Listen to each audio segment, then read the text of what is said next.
Well, looking at Module 8, the activity was to review some resource material and to create a moral compass. I found this particular activity to be a really interesting one, provided a lot of different food for thought that I hadn't considered before, and really kind of crystallized some internal processes that I've already had, but maybe hadn't looked at them in this particular way. So when looking at the resources, I thought that obviously there were three videos and two texts that we looked at. I liked the definition that was Orchard had regarding the moral compass as a concept.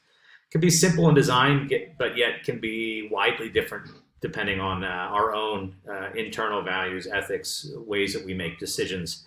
But he defined it as a mental process that points a person in a particular direction in life. And these processes are consistent and true indicators upon which a personal belief and action can be based. I thought with some of the other videos, there were some excellent points that were brought up. One specific one with Lee looked at the issue of using that moral compass to find true north and to help us avoid crossing the line between right and wrong when looking at our decisions. One of the other aspects I think was a great and kind of almost universal truth was that golden rule that Mintz brought up in his article, the golden rule being do unto others as you would like to be treated. I think that really is a key way to, as we start to form our own moral compasses, it's one that I think is going to be much more consistently implemented than other aspects. There were some other ideas about putting other people first with decision making, treating other people with respect, and I think all of those are key aspects of things that we need to look at.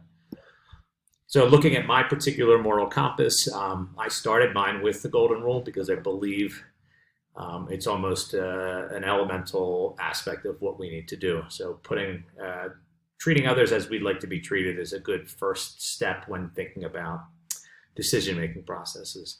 I like to look at, what are the impacts, what are the possible impacts, both as to the what could happen with different decisions and different options, and also who can be impacted. The other aspect is looking at the does the options or do the decisions align with my personal ethics and values, and how closely do they align with those, and using that as a guide point for making and evaluating different options and decisions. The fourth step for me is looking at the concept of fairness.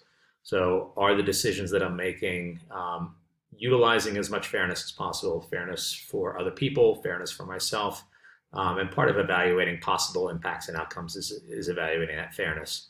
And then finally, as it was brought up in one of the videos, is the idea of respecting others. So do the decisions that I make respect other people, respect their values, respect their beliefs, respect their feelings on particular ethical issues.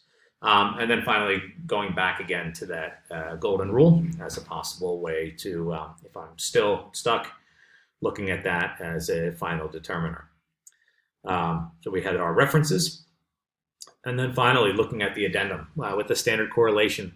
I thought this module was really helpful to help me gain a better understanding of the internal moral compass, as well as how we can utilize it to make ethical decisions in both our personal and our professional lives.